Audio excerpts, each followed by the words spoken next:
Hi and welcome to my channel, or welcome back if you are returning. Now my name is Candy, and here in my doll library today I want to talk about the influence of you, the way that you influence me as we come together in community, which is the most gorgeous part of being on YouTube or watching YouTube, because I am both a content creator and very much a watcher of YouTube. I am both sides of the camera, and I love it. I love the fact that as part of this community we can dialogue with each other, we can share ideas, we can share inspiration, and we can influence each other. Now sometimes I know social media, the influence is not always great. I know that on repeat I have to battle my own demons as a content creator, and I think any content creator will say the same. You have to sometimes grow a really thick skin, but that is a discussion for another day. Today I want to focus on the good that comes out of this, and there's so much more good than there is being poked at. So the influence of you, I think this might almost become a series. The good things, the ways that I'm influenced by you meaning you watching and you leaving your beautiful comments, but also other content creators. So in this video I'm going to share two other content creators here in the Booktube space that have influenced me to really find different ways of finding fun in study and in reading. I think this applies to whether you're thinking about your reading life or your spiritual life or your study life or your tarot journey. There's ways that you can bring fun in, and it's two resources that got shared by two other creators that I thought that is really fun, and I jumped in. So this is a thank you video to these creators. First creator I want to say a big thank you to is Sandy over at Miss Reads. Now Sandy has a fantastic 1001 book project going. Now what is a 1001 book project, you might ask, and could you join in? Could you bring that fun and challenge into your life? Well, yes, because I did once I saw Sandy talk about it. What is the 1001 book project? It goes around this book here. Look at the size of this book. Now, the 1001 books you must read before you die. There are a number of these. If you Google this book, you'll see lots of different copies. Of course, they're constantly updating them. I bought this one because it was a one that I found secondhand. This is definitely not the most recent. It should be £20 new.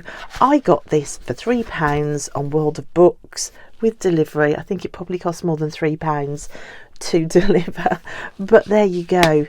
Now I loved this idea of trying to read 1001 books, which is what Sandy's trying to do, because in this volume there is some of the most important literary works dating all the way back from pre-1800 through the 1800s, the 1900s and the 2000s. So it also gives you, if you're trying to study literature, a really fantastic timeline of when the books were written. So say you want to find out, hey, just who was writing in the Victorian days, you can turn to the Victorian dates and see the key works. If you want to find out who was pre the Victorians and their early works, so say who inspired Dickens, you can come further back in time and you've got some of the key works there. Now each book, there is a overview of the book. There is a first published date on there. If the title's changed, it will tell you of any title changes, and it goes all the way up to like contemporary fiction in the 2000s. So I'd never seen this book before. I absolutely loved it. I am trying to increase my knowledge of books, especially that timeline of books. Doing my DIY literature degree, I found that I was didn't even know where to start, because I didn't know who was a Victorian author. I didn't know who was a early English author. This helped me put the timeline together, and it's also a fantastic challenge. Now Sandy, I think she's trying to read, was it 100 books I think she read from it last year. I think she has just hit 200 books. If I've got that wrong, forgive me, Sandy, but that's such an amazing accomplishment. 200 books, just brilliant, and she's ticking them off, and it's just great to follow along. So I'll put links to Sandy in the description box. So how many have I read? Of course, I've been through the whole book. Really interested to find out how many I've read. Horrified to find out that I've only read 26 of these books, possibly 28. There are a couple that I can't remember at all, but definitely 26 of them. I have ticked the ones that I've read. If I've read them more than once, like Jane Eyre, I've ticked them more than once to show how many rereads I've done. And I found something interesting. It kind of really did mirror my life as a reader. So I found out that I'd only read one pre-1800 book, The Castle of Otranto, which I read last Gothlit November. Possibly two there. I think I've read Gulliver's Travels, but I'm not sure, so I haven't ticked that. Of the 1800s books, I've read 7. I've read Pride and Prejudice, Frankenstein, Jane Eyre, Wuthering Heights, Alice's Adventures in Wonderland Land, Little Women, and The Picture of Dorian Gray. Possibly an extra one, Alice Through the Looking Glass, but I can't quite remember, so I'm not ticking that one. And then in the 1900s, I've read 18 books. Gone with the Wind twice, The Hobbit, Of Mice and Men, Brighton Rock, Rebecca, Animal Farm, 1984, A Town Like Alice, Day of the Triffids, Lord of the Flies, The Lord of the Rings, The Bell Jar, Catch-22, The Summer Book, The Handmaid's Tale, The Stone Diaries, The Secret History, and The God of Small Things. And 2000s, I've read none. So how does that show my history? Well, my reading stopped for a number of reasons that I won't go into online. When I met and then married my now ex-husband, so it kind of really does show that all my reading life was done pre-2000s, and that just saddens me. But now we're in a new area and era of freedom, and I can catch up, because 26 books, was it? Yeah, 26 books when I am heading towards 60 doesn't seem a lot of my 1001. As my kids said when I showed them, you better get reading, Mum. So it's just a really lovely resource, and I love a good list. I love a good tick list, and this is a really good literary tick list. And it just has shown me where my gaps are. So the gaps in the 2000 literature and like pre-1800 literature as well.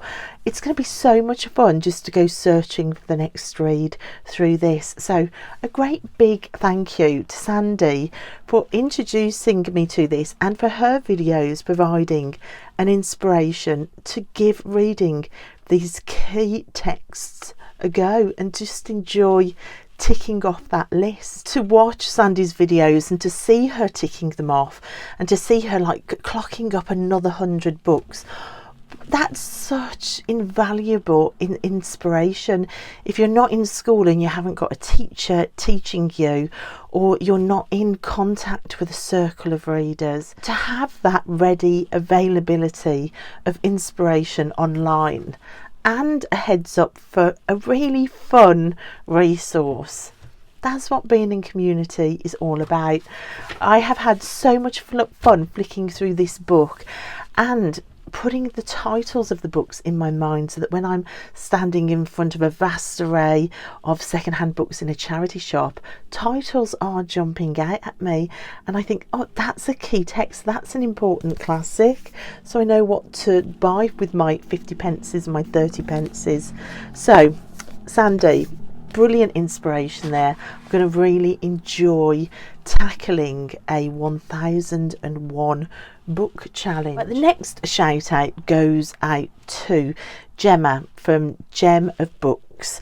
Gemma's got a lovely channel as well. I watched a video, I think it was an end of year video of Gemma's, where she was showing a poster. It's a scratch off poster, you can see it here, of 100 books, 100 key books. So I just seen this, I thought that's going to be so much fun, but then when I saw Gemma scratching off a post, I thought, and that's going to be fun. Yes, there is going to be a crossover between these two activities, but if it's extra fun added in, then let's do it. So I haven't opened it yet, but we are going to open it up, and I've cleared space on my library door to see if we can fix it up on the door, and I'm going to see how many I get to scratch off to start with, if any. So this wasn't very expensive, but you know what, some days life feels so grey, doesn't it, and so tricky, that if you can find any way to add fun into something that is good for you, like a reading habit, then let's do it. So right, I'm really excited about this. I've no idea how I'm going to get this to stay on the door. Oh my gosh, it's very curled. I am not sure how I'm going to get it to stay, but can you see all the lines of scratch squares, and then underneath or over the top of the squares you've got all of the writing of the books. That is just so exciting. There it is. I've just simply taken all my handbags off the back of the door, which was making the door not close anyway, and I have just simply sellotaped it up, and I love it. I think I need to do a big tidy up, and a kind of a, I don't know, I feel like I want to make this room more exciting, if it could be any more exciting, but definitely needs a reorganise. I could definitely do something a lot better with the door, but for now it's here and it's ready to go. So I can see the very first one on this top list. So I've read Lord of the Flies by William Golding. I think most of us in the UK have done this because this is on the syllabus. So let's just see what we've got underneath here. Oh, it's not that easy actually to get the silver off. Okay, I'll come back when I've done it. So there it is when it's scratched off. It's kind of really hard to get the silver off, and you can see there's still bits of silver, and yet it was beginning to damage the poster. So obviously I haven't quite got the knack of getting the silver off. Who knew it was going to be so difficult? But you can see we've got a picture under Lord of the Flies now. So what I'm going to do, I'm going to go through the poster and I'm going to see how many of these squares I get to rub off as a start of a 10, and then we're going to think about what to read next, and I'm going to tell you about what Gemma does as well. Okay, so I've been scratching away for a while. What I've discovered is this isn't as easy as it looks to scratch. My arm is killing me now, and even though this one here is in like this sort of gap of the door, I did take it off because this one just wasn't clearing, the scratch wasn't coming off. Neither this one as well, and you can see it started to peel the picture underneath, so I had to stop. There is a very finite line between getting the silver off and also taking the picture off, so it's not as easy as it looks, but it's still fun. It's just not as easy to scratch as I thought. But I suppose then that stops you accidentally scratching off any of the others, which would look terrible. So I have actually read 15 books. The second line got loads on there. So I'll go through the ones on here that I've read. So I've read Lord of the Flies, Frankenstein, Alice's Adventures in Wonderland, The Secret History, Wuthering Heights in 1984. No idea why there's an envelope for Wuthering Heights. On this line, I've read the Harry Potter series. On the fourth line, I've read The Picture of Dorian Gray. On line 5, I've read nothing. On line 6, we've got the Lord of the Rings trilogy. On line 7, The Handmaid's Tale. On line 8, there is, at the very end, Animal Farm. On line 9, there's Pride and Prejudice and The Enchanted Wood, which I like. There's more children's fiction on here, which I like. And then on the last line, line 10, I've read The Chronicles of Narnia, and then one the other end, Jane Eyre.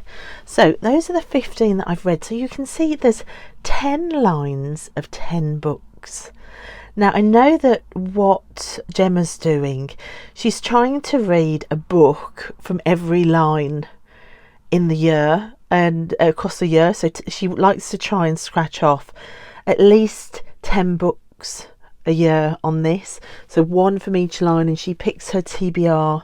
I will link her video where I first saw her using this poster. And I love that idea. But currently this year, I've already got a reading challenge going. So I've got reading prompts, like a book every month, going anyway.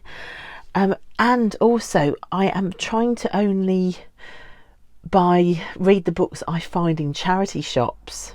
So I'm going to go through this now, and I'm going to see what books on this poster I've actually got on my shelves to kind of come up with a TBR for the poster. So I'm going to go across. I haven't got any on that top row. I've got none on the second row.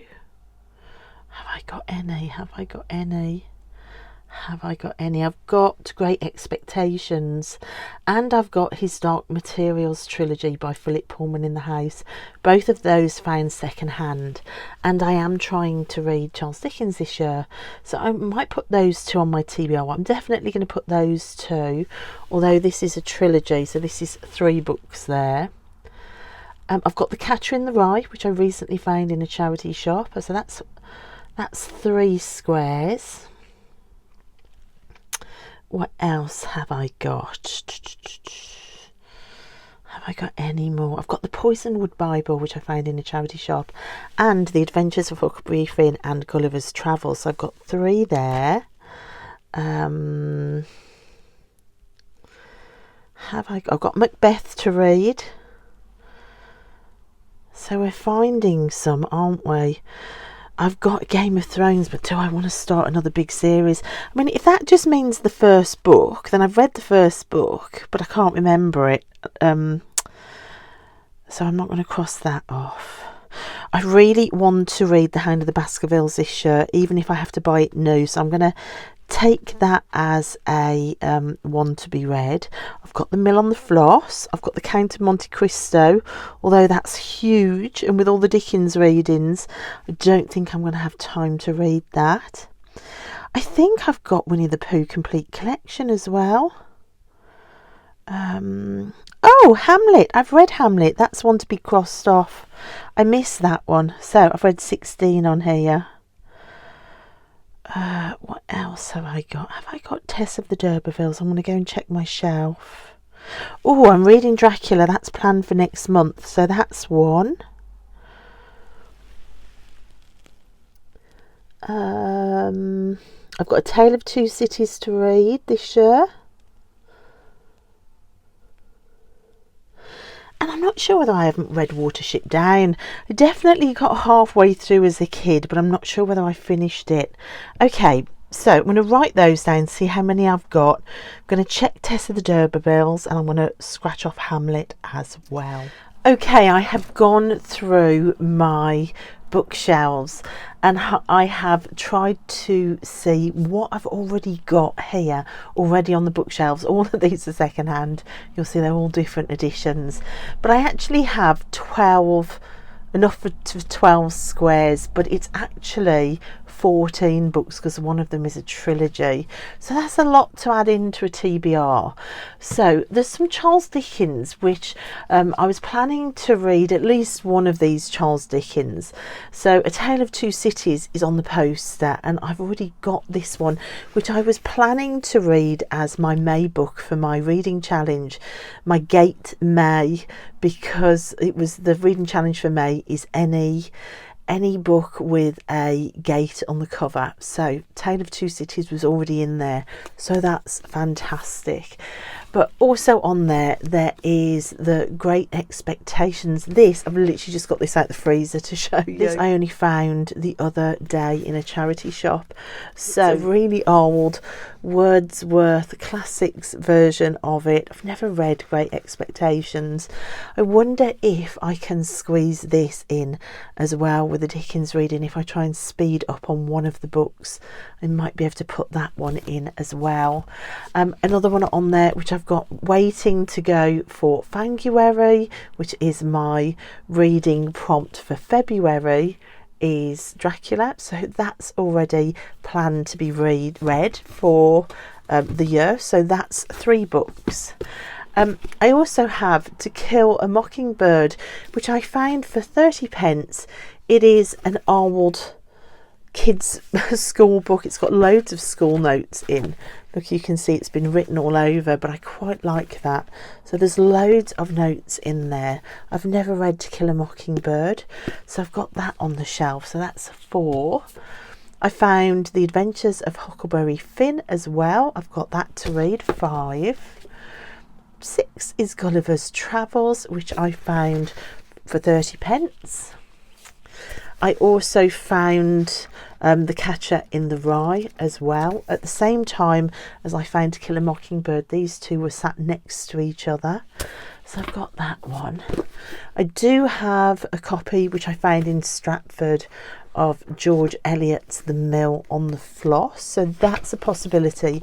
I've never read any George Eliot before. And I checked for Tessa the D'Urbervilles, and I do have a copy on my classics bookshelf, again found in a charity shop for 30p. All of these are from my cheap charity shop down the road. I have this beautiful copy of the Poisonwood Bible, which I found in a different charity shop. This one was 50p. It looks absolutely brand new, so I do have that one. And then his Dark Materials, Philip Pullman, all different editions, all found at different times in a charity shop, apart from this one, which is my daughter's. So I found these 2 in a charity shop. This one is borrowed off my daughter's shelf, so I do have that then, but that classes as 1 square, but it's 3 books, so we'll have to see how we go. And then for Christmas I bought myself this beautiful Oxford World Classics version of Macbeth. I love the Oxford World Classics. That's 12 squares or 14 books that can be added on to my TBR. Now I'm putting no pressure on myself. There's going to be at least 3 squares taken off this year. If I get 3, that's fine. Anything extra is a bonus.